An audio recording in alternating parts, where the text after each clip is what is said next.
이런 이야기가 있습니다. 한 남자가 가로등 아래에서 땅을 쳐다보면서 무엇인가를 찾고 있었습니다.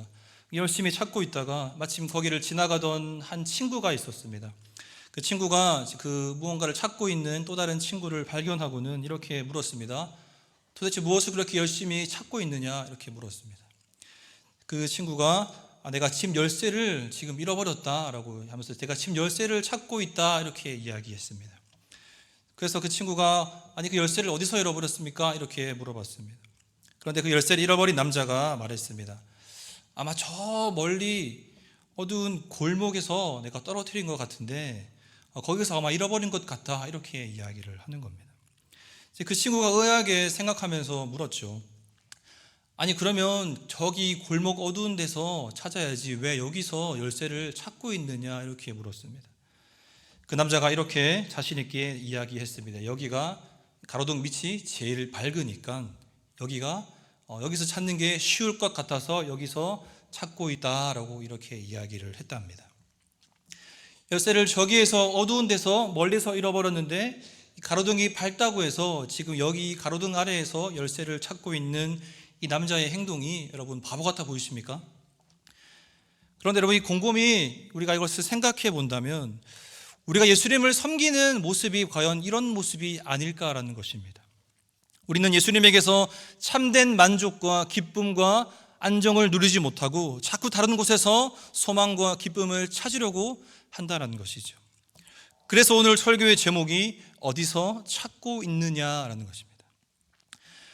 본문을 한번 살펴볼까요? 오늘 본문은 소위 말하는 칠병이어 사건이죠. 여러분들이 잘 아시는 내용입니다. 7개의 떡과 두어 마리의 물고기로 4,000명을 먹이시고 7 광주리를 남기신 예수님의 표적입니다. 이와 비슷한 사건이 성경에 기록되어 있죠. 바로 오병이어 사건입니다. 마가복음 6장에 기록되어 있는데요. 이 보리떡 5개와 물고기 2마리로 남자만 5,000명, 장정만 5,000명을 먹이시고 12 광주리를 남기신 놀라운 표적입니다. 이 오병이어는 복음서에서 굉장히 중요한 위치를 하고 있죠. 왜냐하면 실제로 예수님의 십자가 사역을 제외하고 이 사복음서에 모두 실려있는 표적이 바로 오병이어 표적입니다. 그런데 우리가 이 오병이어 사건을 묵상하고 말씀을 읽을 때에 우리가 자주 오해하는 것이 있습니다. 여러분 오병이어 사건의 핵심이 뭘까요? 여러분들이 오병이어 표적하면 가장 먼저 떠오르는 것이 무엇입니까?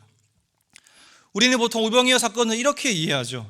주님께 내가 가진 아주 작고 보잘것없는 것이지만 그래도 내가 믿음으로 주님께 드린다면 하나님은 그것을 통해 크고 놀랍게 역사하신다. 그리고 내게 12 광주리를 남기실 정도로 큰 차고 넘치는 축복과 은혜로 대갚아 주신다. 우리는 오병이어를 이렇게 이해합니다.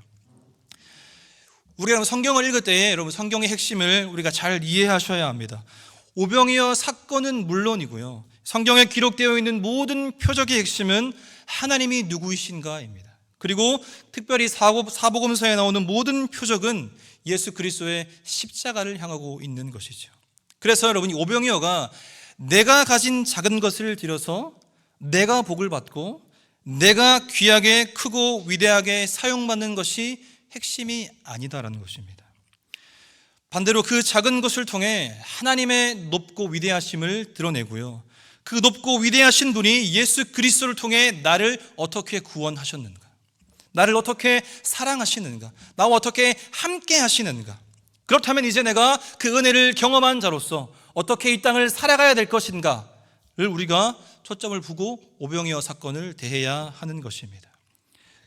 그래서 우리가 그것들을 오병이어 표적에 실제로 대입해 보면 사실 예수님께서는 보리떡 5개와 물고기 2마리가 없었어도요, 아예 있지 않았어도 거기 있는 남자만 5,000명, 남자와 여자와 아이 합치면 2만 명쯤 되는 사람을 모두 먹이시고도 남는 분입니다. 그래서 여러분 내가 어떤 것을 가졌냐, 내가 어떤 것을 가지지 못했냐, 여러분 그것은 하나님께 전혀 상관이 없다라는 것입니다. 그래서 우리는 이 오병이어에 집중하는 것이 아니라 예수 그리스도에게 집중해야 하는 것입니다. 예수 그리스도께서 이 땅에 오셔서요 구원 사역을 우리 가운데 펼쳐 보이시죠. 그러함에 있어서 내가 가진 어떤 것, 그것이 좋은 것이든 나쁜 것이든, 그것이 중요한 것이든 중요하지 않은 것이든, 그것이 크고 좋은 것이든 작고 연약한 것이든 전혀 상관없다라고 하는 것입니다. 아니면 아예 가지지 못했다고 할지라도 인간이 가진 것이 얼마나 하나님 앞에 초라하고 보잘것없고 아무것도 아닌가 하는 것을 나타내는 상징적인 표적이 바로 오병이어 사건입니다. 여러분, 실제로 여러분 5,000명 앞에 그 오병이어 보리떡 5개와 물고기 2마리는 어떻습니까? 굉장히 연약하고 부족해 보이죠. 어떻게 오떡 5개와 물고기 2마리로 5,000명을 먹일 수 있냐라는 거죠. 이것을요, 우리에게 적용해 보면 내가 바로 그런 존재다라고 하는 겁니다. 오병이어와 같은 보잘것없는 나를 예수님께서 거두셔서 그 나를 통해 하나님의 예수 그리스도의 구원의 사역에 참여케 하시고 동참케 하시고 펼치신다라고 하는 것입니다. 그런데 여기서는 그 사역이 초점이 아니라 내가 변화되는 것에 초점이 있는 것입니다. 내가 하나님의 사람으로 변화되는 것입니다. 그런데 우리는 오병이어를 가지고 나 없으면 안 되겠지, 내가 가진 이 5개와 떡 5개와 물고기 2마리가 아니면 안 되겠지, 내가 없는데 어떻게 5,000명을 먹이고 12광주리를 남기겠어, 내가 바로 그 출발점이다 라고 하면서 교만함을 나타내는 우리의 모습. 그러다가 우리는 하나님의 은혜로 깨닫게 되는 것이죠. 나같이 아무짝에도 쓸모없는 인간도 하나님께서 의인으로 삼아 주셔서 하나님의 약속을, 구원의 여정을 이루어 가시는구나, 하나님 감사합니다, 이 모든 것이 하나님의 은혜입니다 라고 고백하는 것이 여러분 우리의 신앙생활인 줄 믿으시기를 바랍니다. 그런 의미에서 우리 본문도 여러분 마찬가지입니다. 사실 오병이어는 우리가 설교 내용도 많이 들어봤고 잘 알고 있지만 이 칠병이어에 대한 부분은 사실 잘 다루지 않는 것 같습니다. 오병이어와 굉장히 비슷한 사건인데 왜 이 칠병이어는 잘 다루지 않는 경우가 많이 있죠. 심지어 오병이어는 사복음서 전체에 기록되어 있다고 말씀드렸지만 이 칠병이어는 마태복음과 마가복음에만 기록되어 있습니다. 그런데요, 이 오병이어와 이 칠병이어 사건은 완전히 독립적이면서 완전히 다른 사건임을 여러분들이 기억하셔야 합니다. 먼저 오병이어와 칠병이어의 이 표적의 대상이 달랐습니다. 오병이어는 유대인들이 주로 그 대상이었다면 지금 예수님께서 데가볼리 지방을 통과하는 중에 계십니다. 즉 이방 땅에서 이 칠병이어를 행하셨습니다. 그래서 칠병이어는 하나님을 알지 못하는 이방인들이 그 표적의 대상이었습니다. 이를 통해 하나님의 구원의 은혜는, 예수 그리스도의 구원의 은혜는 선택한 유대인뿐만 아니라 모든 이방인에게 동일하게 주어진 은혜요 선물이다라고 하는 것입니다. 오늘 본문 1절을 한번 볼까요? 1절 2절입니다. 그 무렵에 또 큰 무리가 있어 먹을 것이 없는지라 예수께서 제자들을 불러 이르시되 내가 무리를 불쌍히 여기노라. 그들이 나와 함께 있은지 이미 사흘이 지났으나 먹을 것이 없도다. 많은 무리가 예수님과 3일 동안 같이 있었습니다. 그 가운데 먹을 것이 없었죠. 1절에도 보면 먹을 것이 없다 기록하고 있고요, 2절에도 먹을 것이 없다 강조되고 있습니다. 거기에 대한 이 4,000명이 굶주리고 있는 거기에 대한 예수님의 반응을 우리가 한번 살펴보기를 원합니다. 내가 무리를 불쌍히 여기노라 말씀하셨습니다. 내가 무리를 불쌍히 여기노라. 이 예수님의 고백에서 여러분 예수님의 마음이 느껴지시기를 바랍니다. 마태와 마가가 예수님의 마음을 오병이어 때와는 다르게 아주 자세하게 표현하고 있습니다. 3절 한번 볼까요? 만일 내가 그들을 굶겨 집으로 보내면 길에서 기진하리라. 그 중에는 멀리서 온 사람들도 있더라. 병행 구절이 마태복음 15장 32절입니다. 예수께서 제자들을 불러 이르시되 내가 무리를 불쌍히 여기노라. 그들이 나와 함께 있은지 이미 사흘임에 먹을 것이 없도다. 길에서 기진할까 하여 굶겨 보내지 못하겠노라. 말씀을 듣기 위해, 예수님의 말씀을 듣기 위해 따랐던 수많은 사람들, 그 영혼들을 향한 예수님의 마음이 이 시간 느껴지시기를 바랍니다. 여러분, 이 불쌍히 여기다라고 하는 말은요, 헬라어 원문으로 보면 이 내장 또는 창자가 끊어지다라는 뜻을 가지고 있습니다. 결국 이 말은요, 예수님의 어떠한 가식적인 표현이 아니죠. 그 영혼들을 향한 불쌍한 마음, 이 속에서부터 오르는 연민이죠. 솟구쳐 오르는 연민, 긍휼의 마음을 가지고 있는 단어가 바로 여기에 사용된 불쌍히 여기다라고 하는 단어입니다. 실제로 예수님께서 여러분 이 사역하실 때에 이 불쌍히 여기다라는 표현을 굉장히 자주 사용하셨습니다. 잃어버린 영혼, 죄인들을 향해 창자가 끊어질 듯한 긍휼과 애타는 마음을 표현하셨죠. 그 사랑과 마음이 어디로 이어지죠? 예수님의 십자가로 이어지는 것입니다.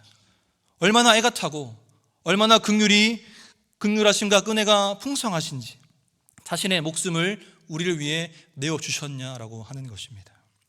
우리를 그렇게 자녀 삼아주셨습니다. 그 자녀를 너무나 사랑하셔서 하나님께서 자신의 아들이신 예수 그리스도를 내어주신 그 하나님 아버지의 마음, 그리고 그 아버지의 마음을 너무나 잘 알기에, 그리고 하나님이 우리를 사랑하시는 것과 똑같은 마음으로 우리를 사랑하시고 우리를 긍휼히 여겨주셔서 예수님의 그 십자가에 순종하시는 그 마음, 그 예수님의 사랑과 순종, 하나님의 사랑과 마음이 일치하면서 그 일치함이 십자가로 표현된 것입니다. 예수님은요, 참 인간으로 오셨을 때에도 하나님이셨지만 늘 하나님을 닮기 원하셨습니다. 하나님 아버지의 뜻만을 이 땅 가운데 이루시기 위해서 예수님은 늘 애쓰셨습니다. 그런데 우리는 어떠합니까? 우리는 늘 고백하죠. 주님, 내가 예수님 닮기 원합니다. 주님, 내가 예수님의 제자다운 삶을 살기 원합니다. 그런데 우리는 그렇게 고백은 하지만 예수님의 마음이 어디에 있는지 우리는 관심이 없죠. 내 신앙이 중요하고 내 믿음만 중요하다라는 거죠. 바라기는 우리 교회 안에 있는 모든 크고 작은 공동체 안에 먼저 서로를 향한 이 불쌍히 여기는 마음, 긍휼히 여기고 서로 뜨겁게 사랑하는 마음이 더욱더 깊어지기를 주님의 이름으로 소망합니다. 이 사랑하는 마음이 먼저 우리 안에 완성이 되고, 그래서 더 나아가 세상 속에 내가 속한 공동체, 가정과 직장과 사업장에서 예수 그리스도의 그 긍휼한 마음을 가지고 그 사랑을 전해야 될 줄 믿습니다.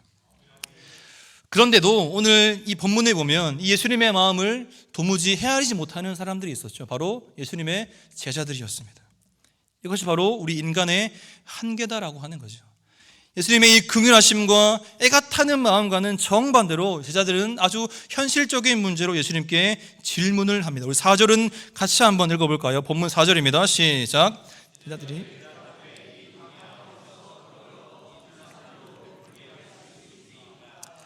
여러분, 이 4절을 한번 자세히 보시기를 바랍니다. 우리 인간의 죄된 본성, 이기심이 그대로 담겨 있습니다. 오늘 본문이 8장이죠. 6장에 오병이어 표적을 이미 제자들은 경험했습니다. 보리떡 5개와 물고기 2마리로 5,000명을 먹이신 그 예수님의 표적을 보았고요. 심지어 그 5개와 2개에서 많아진 것들을 자기들이 직접 나누어 주었습니다. 그 은혜를 직접 경험했던 제자들이 지금 4절의 이야기를 하고 있는 겁니다. 여러분, 6장에서 8장까지 오는 데는 그리 긴 시간이 걸리지 않았습니다. 그럼에도 지금 이 제자들의 말은 굉장히 아쉽고 어리석고 또 결국 변화되지 못한 모습을 지금 보여주고 있는 것이죠. 우리가 우리의 삶 속에서 얼마나 하나님을 신뢰하지 못하고 얼마나 현실적으로 또 물질적으로 바라는 신앙생활을 하고 있는지를 오늘 본문을 통해 우리가 깨닫고 주님께로 돌이키기를 소망합니다. 나를 향한 그 크신 은혜가 지금 내 어려움과 고난 앞에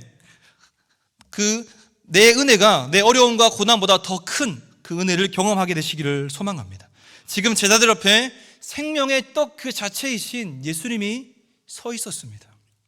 그 생명의 떡이신 예수님께서 지금 그 많은 무리들을 향해 긍휼의 마음, 창자가 끊어질 듯한 마음으로 자비를 베푸시기를 원하고 긍휼을 베푸시기를 원하는데도 불구하고 이 제자들은 지금 그것을 전혀 깨닫지 못하고 있는 것이죠. 그리고 질문하죠. 우리가 도대체 어디서 이 많은 사람들을 먹일 떡을 구할 수 있겠습니까?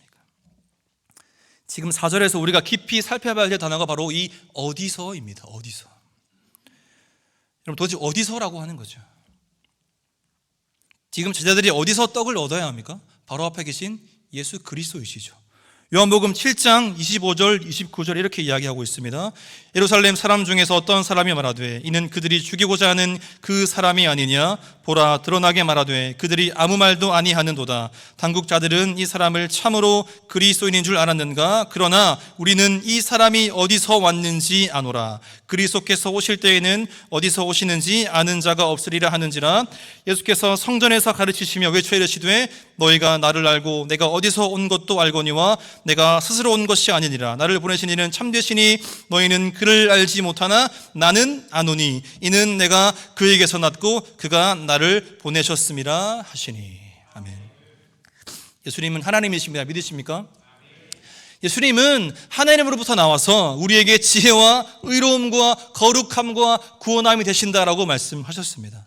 창세기 1장 1절이죠. 태초에 하나님이 천지를 창조하시니라.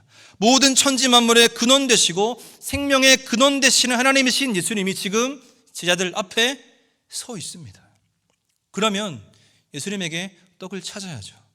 그분을 코앞에 두고 왜 또 어디서 떡을 얻겠습니까? 라고 이야기하냐라는 거죠.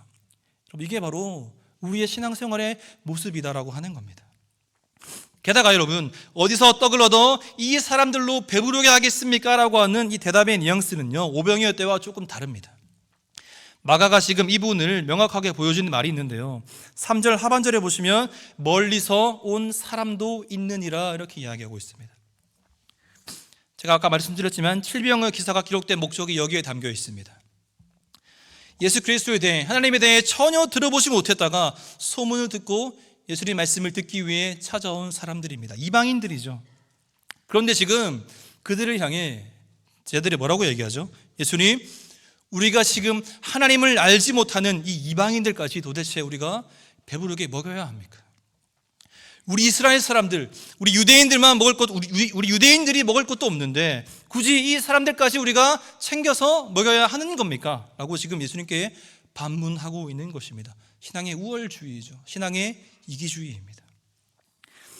예수님의 사역, 예수님께서 이 땅 가운데 오신 목적과 이유를 전혀 깨닫지 못하는 것입니다. 오늘 우리는 어떻습니까? 예수님이 이 땅에 오신 목적을 모르는 사람들은 오늘도 아무리 하나님의 자녀라고 고백하면서도 자기 자신만을 위해 살아가고 있습니다. 율법을 통해 다른 사람을 정죄하고요, 나 자신만 잘 믿고 구원받으면 되지라고 생각합니다. 아닙니다, 여러분. 예수님의 십자가는 결코 그런 것이 아니었습니다. 예수님이 왜 지금 데가볼리 지방 이방 땅으로 가셨겠습니까? 누구든지 그리스도 안에 있으면 새로운 피조물이다. 누구든지 예수 그리스도를 믿으면 하나님의 자녀가 되고 구원에 이룰 수 있다라고 예수님께서 분명히 말씀하셨습니다. 내가 생명의 떡이다. 내게 오는 자는 결코 줄이지 않고 나를 믿는 자는 영원히 목마르지 않을 것이다. 분명히 말씀하십니다. 여기에는 율법을 얼마나 많이 알고 얼마나 많이 잘 지켰냐가 조건이 될 수 없는 것이죠. 나를 믿는 자 누구든지입니다. 예수 그리스도를 믿는 누구든지 우리는 예수님을 믿기만 하면 목마르지 않을 수 있고 배고프지 않을 수 있는 것입니다. 예수님께서 자신이 어떤 분이신지를 지금 이 칠병회를 통해서 우리에게 분명히 드러내고 계시다라고 하는 거죠.